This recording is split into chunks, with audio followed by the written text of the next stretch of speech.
সেটা তো আর স্কুলে নিয়ে যাওয়া যায় না। এসে মেয়েকে বলে হয়ে গেছে, মানে এখনো আর্নিং হলো না, এখন খরচের খাতা কিন্তু খুলে গেছে অলরেডি।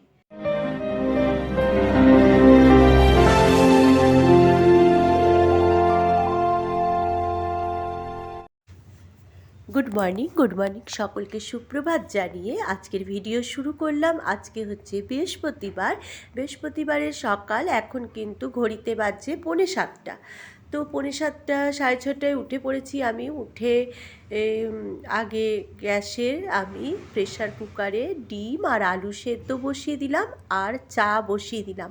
প্রতিদিন সকালে কিন্তু এটাই আমার কাজ হয়। তো চাটা বসিয়ে দিই, আর আমি খুব গরম চা খেতে পারি না, চাটা মানে অল্প ঠান্ডা হবে সেরকম চা খাই। সেই জন্য চাটা আগে বসিয়ে দিয়ে আমি দাঁত মাজতে যাই।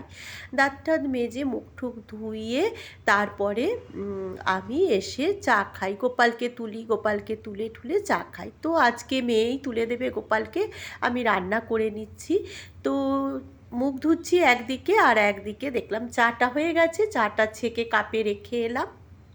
আর প্রতিদিন আমার এইভাবেই কিন্তু কাজ করি, মানে ওয়ার্কিং ডেতে আমি এইভাবেই কাজ করি। তো মুখ টুক ধুয়ে নিলাম, ধুয়ে নিয়ে চাটা তো ছেঁকে রেখেই এসছি। এসে এবার আগে আমি চাটা খেয়ে নেব, কেন কি ডিম আলুটা প্রেশার কুকারে সেদ্ধ করতে দিয়ে এসছি, ওটা স্টিম নাবতে নাবতে আমার চা খাওয়া হয়ে যাবে। চাটা খেয়ে একদিকে কাটবো, আরেকদিকে রান্না করব, আর একদিকে মাজবো ধোবো, এই রকম করেই সকালবেলাটা আমি তাড়াহুড়ো করে কাজ করি, কেন কি আমাকে কাজে বেরিয়ে যেতে হবে 8:00টায়।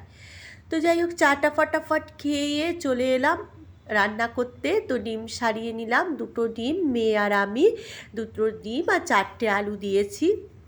আর মশলা তো করে নিয়েছি, ডিমের ঝোলের যা রুটিন মশলা লাগে সেটাই করে নিয়েছি। প্রতিদিন সকালবেলাটা আমার এভাবেই কাটে।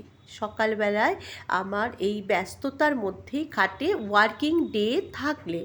কেন কি গরমকালে আমি চেষ্টা করি সকালবেলা রান্না করে বেরোনোর, কেন কি এসে রান্না করতে না একদম ভালো লাগে না। তাও তো এখনও রোদের তাপ ওঠেনি।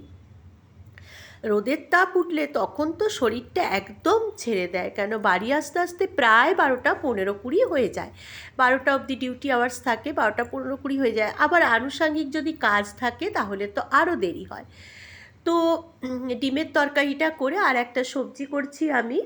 জেনারেলি আমি একটা তরকারি করে বেরিয়ে যাই, কিন্তু জানো তো ঘরে অনেক দিনের কিছু কিছু সবজি ছিল, বেগুন, মটরশুঁটি, বাঁধাকপি, এগুলো দিয়ে একটা মিক্সড তো সবজি করে নিলাম। কপিটা আমি প্রেশার কুকারে সিটি মেরে নিয়েছি, নিয়ে আর কড়াইতে আলু, বেগুন, মটরশুঁটি এগুলো একটু ভেজে নিয়ে বাঁধাকপিটা নিয়ে দিলাম, নুন মিষ্টি দিয়ে গ্যাসটা সিমি করে দিয়ে আমি চলে যাব রেডি হতে। ঘড়িতে বেজে গেছে কিন্তু 8:45। মানে এই সময় আমি কি করি জানো তো, রান্না করি আর ঘড়ি দেখি, রান্না করি আর ঘড়ি দেখি, আর একদম বসে থাকি না, মানে একসাথে আমি 3-4টে কাজ করি। তো যাই হোক, একদিকে দেখো তরকারিও করেছি, ডিমের তরকারি করতে করতে এগুলো রেডি করে নিয়েছি। তো বাঁধাকপিটা সেদ্ধ করে নিয়েছি, তাড়াতাড়ি হয়ে যাবে। দেখো বাঁধাকপির রেডি। Good morning. এখন কিন্তু নয়, সকালবেলা গুড মর্নিং তোমাদের করেছি।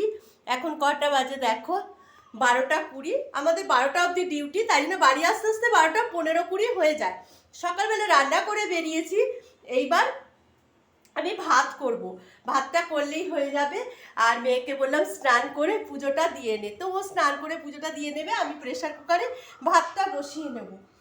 আর প্রেশার কুকারে ভাতটা করে নেবো, আর রান্না তো করেই গেছি। তো ওয়ার্কিং ডে থাকলে আমার রুটিন এটাই চলে, এইরকমই আমার সকালটা কাটে।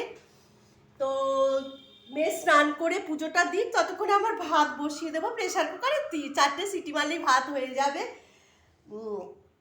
আর স্কুলের ওখানে গিয়ে না, মানে ভিডিও করার সময় পাচ্ছি না, এত কাজের চাপ বেড়ে গেছে না, প্রচণ্ড খাতাপত্র এগুলো সামলাতে, মানে এই খাতাপত্রের কাজগুলো করতে হচ্ছে। সেই জন্য ওখানে যে গিয়ে একটু ভিডিও করবো সেটা আর হচ্ছে না। তো একদিন আমি বললাম না তোমাদেরকে, একদিন আমাদের মিড ডে মিলটা দেখাবো। বহুদিন পরে মিড ডে মিলের গন্ধ পাচ্ছি, 2 বছর পরে মিড ডে মিলের গন্ধ পাচ্ছি।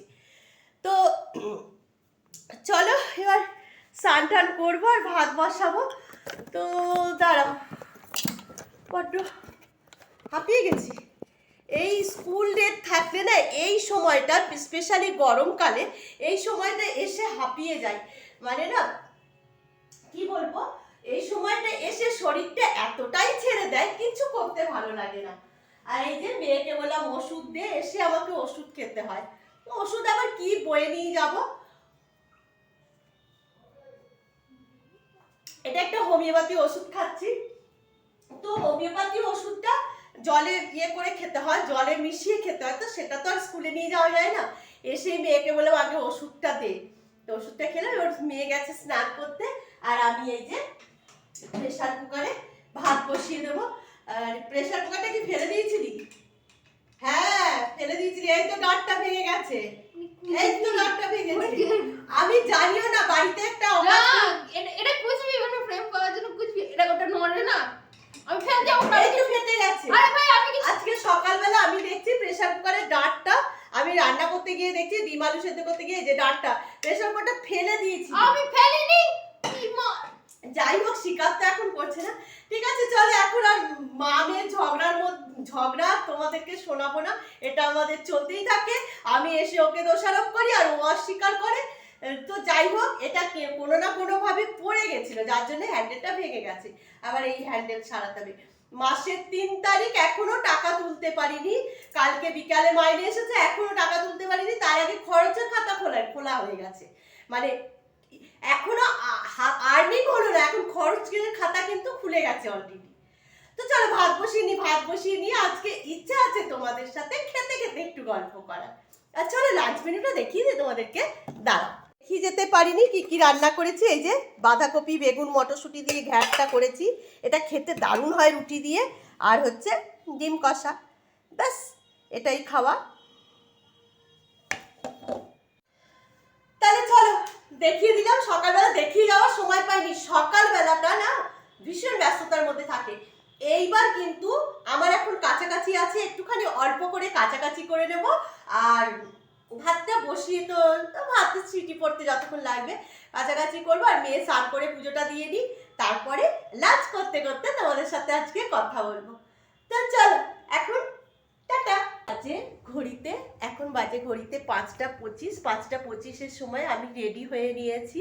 তোমাদেরকেও বেলায় বললাম না খেতে খেতে বলেছি কি মনে নেই, তোমাদেরকেও বেলায় বলা হয়েছে কিনা জানি না, কাকিমাকে নিয়ে যাব, পাশের ঘরে কাকিমাকে নিয়ে যাব, আমাদের এখানে রামকৃষ্ণ সারদা সেবা বিবেকানন্দ আশ্রম আছে সেখানে নিয়ে যাব। তো চলো যেতে যেতে সেখানে তোমাদের সাথে কথা বলবো। এসে চা খাওয়া হয়নি, 5টা 25 বাজছে, মেয়েকে বললাম সন্ধেবাতি দিয়ে রাখিস, এসে চা খাবো। আর কাকিমাও রেডি হয়ে নিয়েছে, ফোকাস নিচ্ছে না দেখো, আর কাকিমাও রেডি হচ্ছে। আমি বললাম যে ঠিক আছে তুমি রেডি হও আমিও আসছি। তো চলো মাস্ক তো নিয়েই নিয়েছি, মাস্ক এখনো কিন্তু আমাদের জীবন থেকে যায়নি, মাস্কটা কিন্তু আমাদের জীবন সঙ্গী হয়ে গেছে। চলো আগে রাস্তায় বেরোই, রাস্তায় বেরিয়ে তারপরে ওই আশ্রম দেখাবো। আর হ্যাঁ আর একটা ঠাকুরের জায়গাতেও নিয়ে যাব, সেটা হচ্ছে শ্যামসুন্দর তলার শ্যামসুন্দর ঠাকুরের মন্দিরে নিয়ে যাব। তো চলো যেতে যেতে কথা বলবো। আর আজকে চুলে চপচপে করে তেল দিয়েছি, কালকে মাথা ঘষবো বলে, যার জন্যে চুলটা একদম পেতে গেছে। তো চলো রাস্তায় যাই, রাস্তায় গিয়ে কথা বলবো।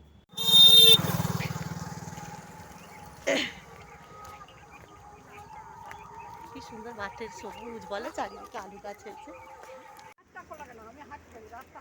অনেকটা লাগছে তোমার, নতুন এসছো।